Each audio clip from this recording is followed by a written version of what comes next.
कि हुकूमत ने पेट्रोलियम मसनूआत पर जो सब्सिडी दी है ये लॉन्ग टर्म में कैसे चल सकेगी? क्या IMF के ऊपर कोई एतराज़ करेगा? क्या हुकूमत इस दबाव को मज़ीद बर्दाश्त कर सकेगी? क्या लॉकडाउन इसका हल होगा?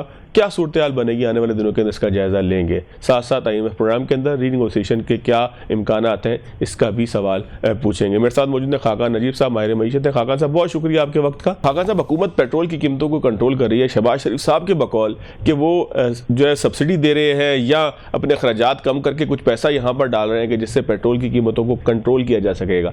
ये कितने अरसे तक कंट्रोल कर सकेंगे? क्या IMF को इसके ऊपर कोई एतराज़ होगा? क्या जो है वो इस तरीके से हुकूमत पाकिस्तान के ऊपर लायबिलिटीज़ बढ़ तो नहीं जाएंगी और इतनी बढ़ जाएंगी कि जिस तरीके से हम एक जो है वो इल्ज़ाम देते हैं इमरान खान साहब को कि उन्होंने अपनी दौर में पेट्रोलियम मसनूआत की कीमतों में इजाफा नहीं किया ताकि उनको पॉलिटिकल फ़ायदा हो और नतीजे में पाकिस्तान जो है वो डिस्टेबलाइज हो गया माशी तौर पर। तो आज क्या उसी तरीके का एक ये फार्मूला है? क्या इस फार्मूले के अंदर कोई चेंजिंग है? क्या है सर, ज़रा समझा देना। मतलब एक तो ये है ना कि हमें ये समझ लेना चाहिए कि हमें पेट्रोल को सब्सिडाइज नहीं करना, हमें उन पीपल को सब्सिडाइज करना है जिनको आप करना चाहते हैं। मतलब हमने दिहाइयां गुजार दी हैं ये सोचते हुए कि टारगेटेड सब्सिडी रजीम जो है वो क्या होती है, और आज भी बिजली में भी कामयाब नहीं होते। बट बिस्प में, जिसको बेनजीर इनकम सपोर्ट प्रोग्राम कहते हैं, हम एक बहुत अच्छा protecting the poor not everyone, the 10 million households which fall in the abject poverty, और जो हमारे उस स्कोर कार्ड पे पूरे उतरते हैं। और इस पे कोई एतराज भी नहीं होता IMF को। So IMF or the World Bank or any other multilateral is always very supportive of that. ठीक। जब मैं टेबल पे था, जब हमने बिस्प को शुरू किया था 15-20 अरब रुपए से, आज वो 715 अरब रुपए का प्रोग्राम है, राइट? और during the course of the IMF program 13-16 का प्रोग्राम था, 19 का था, 20, आई वाज ऑलवेज देयर। हमने इसको बढ़ाया, किसी ने इतराज नहीं किया। सो एक तो ये बात बिल्कुल बिल्कुल क्रिस्टल क्लियर है कि that's the way to go on subsidies.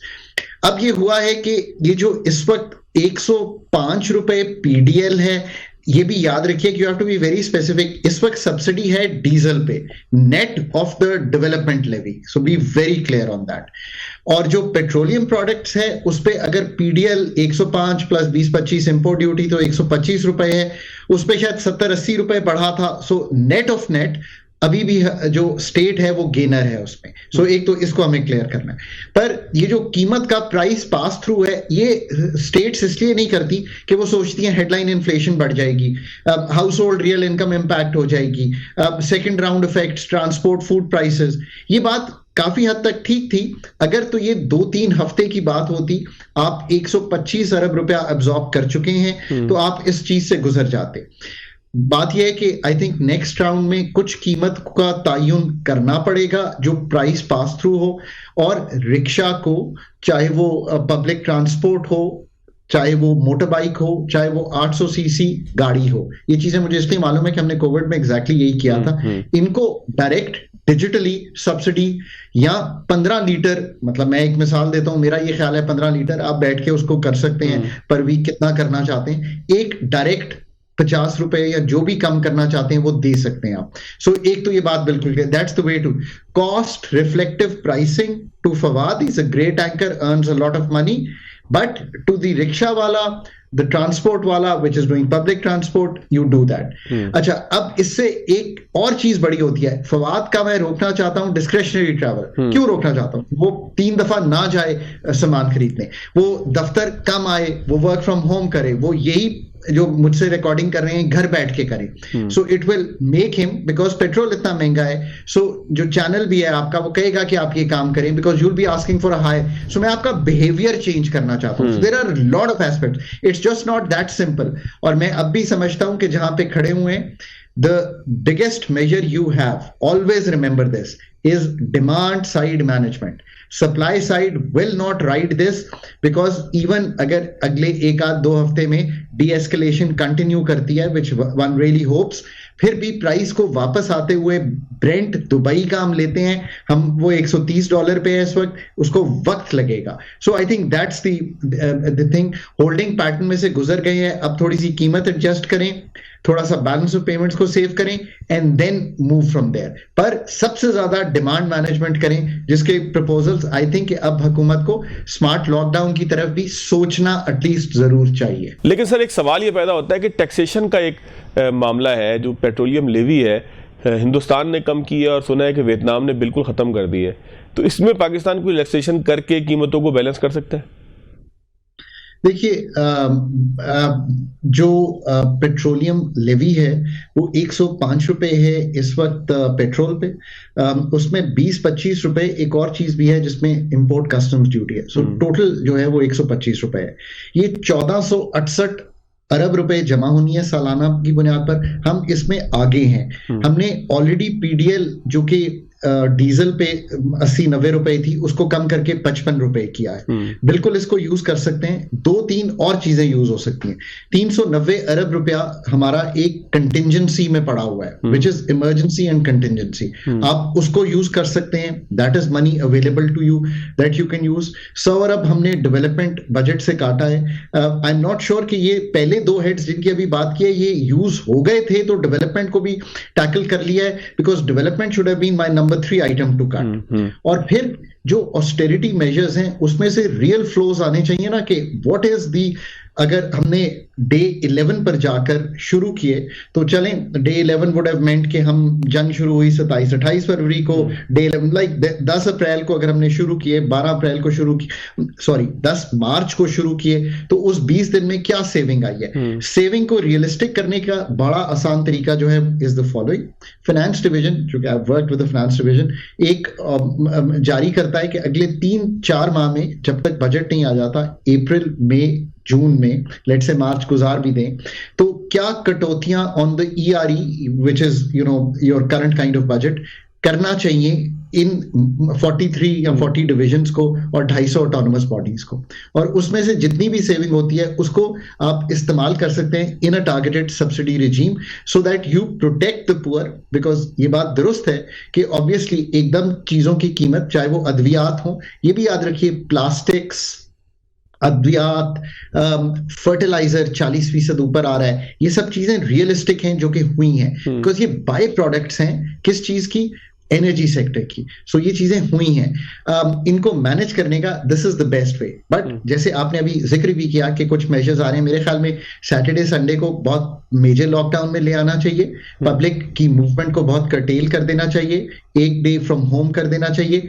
ये है डिमांड साइड मैनेजमेंट। लोगों को पारावर कराना चाहिए कि वो अपनी बिजली पीक टाइम पे कम इस्तेमाल कर लें। आज वैसे अर्थ आर भी है, we also have to remember that we go through that. So energy efficiency की तरफ मूव करना चाहिए और थोड़ा सा स्टेप बैक करके सोचना चाहिए कि वो लॉन्ग टर्म मेजर्स हमने कोविड के बाद कौन से नहीं लिए जिन्होंने यहां ला खड़ा किया है। मैं मेंशन कर देता हूं क्योंकि मैं जब भी आपसे गुफ्तगू करता हूं मैं हमेशा कहता हूं कि जब तक पाकिस्तान के फंडामेंटल्स नहीं ठीक करेंगे तो शॉर्ट टर्म हमेशा मरहम पट्टी से बात बनेगी नहीं। आपको 28 दिन के रिजर्व्स थे जब आप वॉर में गए।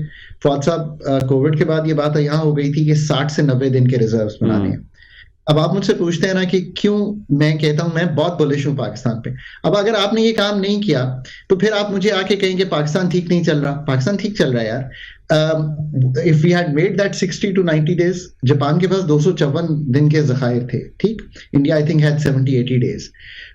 आगे आ जाइए, आप सारा फ्रेट अपना हाईवेज पे कैरी करते हैं।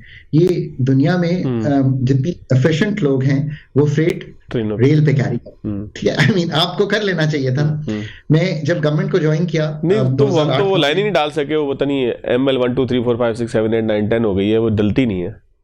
अब मैंने गवर्नमेंट को ज्वाइन किया तो I asked lot of people कि यार what is the amount of freight that is carried on the railway. You will not believe the answer was not more than 2 to 4%। Now if you want to write that story then you are going to be dependent on this. आप अपना pipelines में तेल carry करते हैं। हम आज भी, आप हाईवेज पे चले जाइएगा कभी तो ट्रकों पे कैरी कर रहे होते हैं। सो दूररस बातें तो असल में ये हैं। फिर अगर आपने कुछ काम ठीक किया तो उसकी भी मिसाल ले लें। आपने 25% एनर्जी अपनी सोलर पे ले गए आप। सो आप ले नहीं गए खाकान साहब ना करें, ऐसे ना करें। ले नहीं गए, चली गई। सो चली गई है। अच्छा, वो किस तरह हुआ? जो मैंने आपको प्राइस सिग्नल की बात की थी ना फौज शुरू में, प्राइस सिग्नल से हुआ ना, बिकॉज द बिजली became so unaffordable for you that you said कि मैं अपने घर पे, मैं अपने लॉन में, मैं अपनी छत पे, मैं अपनी हर जगह पर सोलर पे चला जाऊंगा। ये भी बात दुरुस्त है कि उसने आज थोड़ा सा शील्ड किया है। मैं आपको एग्जैक्ट फिगर देता हूं। LNG आज 10-15% से है इस वक्त बिजली की प्रोडक्शन में, 5 साल पहले 35% था। फोर्स मजोर से हमारे 10 से 12 कार्गोज जो कि महंगे भी हैं पर निकल गए हैं। सो वो कार्गोज निकल गए। इलेक्ट्रिसिटी में फिर भी आप सरवाइव कर जाओगे बिकॉज डे टाइम तो इतना ड्रॉप करता है, बिकॉज 25% सोलर जो है वो बीच में आ जाता है, बिकॉज प्राइसिंग सिग्नल वो ठीक है, I can agree with you कि that is not the signal we wanted to give, but we gave because of the way we had run the energy sector. So just think how much that has helped. ये है policy planning, ये तो हो गई, which can help you get out, जो हमने long term गुफ्तगू किया है। In the short run, demand हमारे हाथ में है, सप्लाई हमारे हाथ में नहीं है। महंगे कार्गोज लेना, बैलेंस ऑफ पेमेंट्स को $10 बढ़ना $250 मिलियन इंपैक्ट करता है पेट्रोलियम प्रोडक्ट्स का हमारे बीओपी पे, ये याद रखिए। रेमिटेंसेस का चैनल भी इंपैक्ट हो सकता है। अब इसका क्या आपस में बनेगा interaction, let's see the data, but I am sure कि स्लो हो जाएंगी।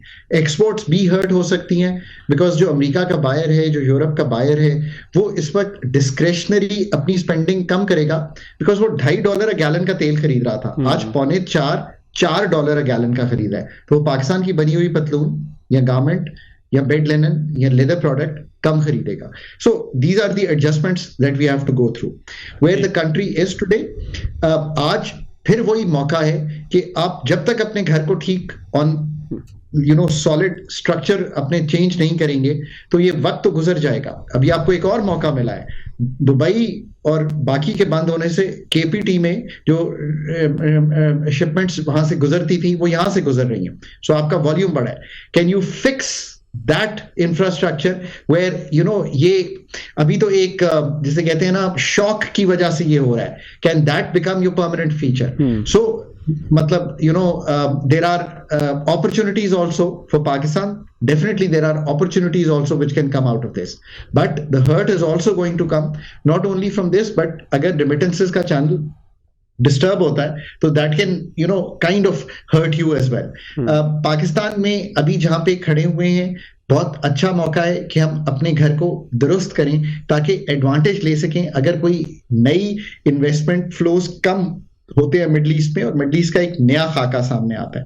बट अभी तो लेट्स होप कि स्ट्रेट ऑफ हॉर्मुज और वो जो दूसरी भी रेड सी के थ्रू चैनल्स हैं वो चूंकि वो हूथिया का भी एक वो हो रहा है, so one has to hope now in the next 10 days कि ये सारा कुछ जो है थोड़ा सा डिसिपेट करे, बिकॉज आई थिंक जहां पे चले गए हैं वहां से वापसी जो है वो बहुत जरूरी है। That's the real hope. अच्छा सर, एक 2-3 मिनट आखिरी रह गए, मैं चाहता कि आप स्टाफ लेवल एग्रीमेंट के ऊपर भी रोशनी डाल दें। क्या पाकिस्तान मजीद कोई नेगोशिएशन भी कर सकेगा IMF के साथ? अब ये सारी सूरत हाल में जो सूरत हाल बदली है, कब होगी, होनी चाहिए या बस जैसे है वैसे चलेगा? और अब जो स्टाफ लेवल एग्रीमेंट हुआ सर, इसको भी जरा कंक्लूड कीजिएगा, मेरे पास 2-3 मिनट हैं सर। Yeah, देखिए, my view on the IMF has been slightly different from what has been done. And my view is कि पाकिस्तान का जो फंड का एग्रीमेंट है उसको वॉर से पहले ही रीनिगोशिएट होने की जरूरत है। The kind of taxation जो हमने बना दी है आप पे पर्सनल इनकम टैक्स पे 54% हमारा जो दूसरा टैक्स है CIT, कॉर्पोरेट पे GST, विथहोल्डिंग, प्रिजम्पटिव रिजीम्स, ये सब रैशनलाइज करने की जरूरत है बिकॉज ये हर्ट कर रही थी हमारी इन्वेस्टमेंट टू ग्रोथ को। तो पहले तो मेरा व्यू इस पे डिफरेंट था, हमें ये निगोशिएट करना चाहिए था। अब नंबर कोई ऐसे सामने 2 ही आए हैं कि प्राइमरी सरप्लस को उन्होंने चेंज नहीं किया, तो मुझे लगता है कि FBR का टारगेट भी चेंज नहीं हुआ, बल्कि कहा यह जा रहा है कि वन ऑफ शायद हमें जो कोर्ट केसेस हैं वो सॉल्व करके 300+ अरब रुपया लेके आना है। सो प्रेशर जो है एक हाई टैक्सेशन रिजीम में ही रहते हुए अगर हमने ये गुजारना है और नेक्स्ट बजट में इसको ठीक नहीं करना, इसका ये मतलब नहीं है कि IMF से डिसएंगेज कर रहा है। हम कभी भी ये $25 अरब की ग्रॉस फाइनेंसिंग साल की नहीं ले सकते बगैर द फंड, ये अपनी जगह बात कायम है। बट ये भी अपनी जगह कायम है कि ये जो सारी बातें मैं आपके सामने रख रहा हूं रीनिगोशिएशन की, और आई डोंट नो किस नंबर से पाकिस्तान उनके पास गया है। अभी SPI जो सिर्फ एक हफ्ते में आया है वो 8% है, मतलब सो इन्फ्लेशन जो है वो जो 51 आइटम्स की है वो बढ़ी हुई है। जब हम ये खत्म करेंगे महीना तो सीपीआई पहले 5.8 था फिर जनवरी का, फिर 7 हुआ फरवरी में, मार्च में इससे भी बढ़ा हुआ दिखाई देगा। सो ये हिट प्लस ग्रोथ की कोई हिट तो लगेगी। ऐसा नहीं हो सकता कि हम आज भी कहेंगे हम 4% के ऊपर ग्रो कर जाएंगे, ऐसा नहीं होगा। सो इन सब नंबर्स के साथ फंड के पास जाना चाहिए और फंड से कुछ concessions on the taxation side और कुछ रियल एक्सपेंडिचर कट्स जो हमें खुद करने हैं वो करने चाहिए, क्योंकि अगर ये नहीं करेंगे तो फिर उसी जो पैराहे में रहेंगे तो अगला साल भी इसी तरह गुजर जाएगा। सो आई एम रियली ग्लैड कि आपने ये सवाल पूछा है और इसमें फंड के पास जब भी जाएं अपनी मॉडलिंग करके जाएं कि आप क्या ऑफर करते हैं। बट अगर हम करंट रिजीम्स में ही रहते हुए इसको चलाएंगे और चेंजेस नहीं करेंगे तो शायद जो इन्वेस्टमेंट टू जीडीपी है पाकिस्तान का वो डेकेड्स लो पे है। एब्जेक्ट पॉवर्टी 29% है, इसको भूलना नहीं चाहिए इन चीजों को। स्टंटिंग 40% पे, हमें ये नंबर्स उनसे डिस्कस करने चाहिए। तो अभी नंबर्स आए हैं सारे, सो इन पे बात करनी बहुत जरूरी है। स्पेस और जिसे कहते हैं ना स्ट्रक्चर्स को चेंज करने की जो एफर्ट है वो करनी बहुत जरूरी है।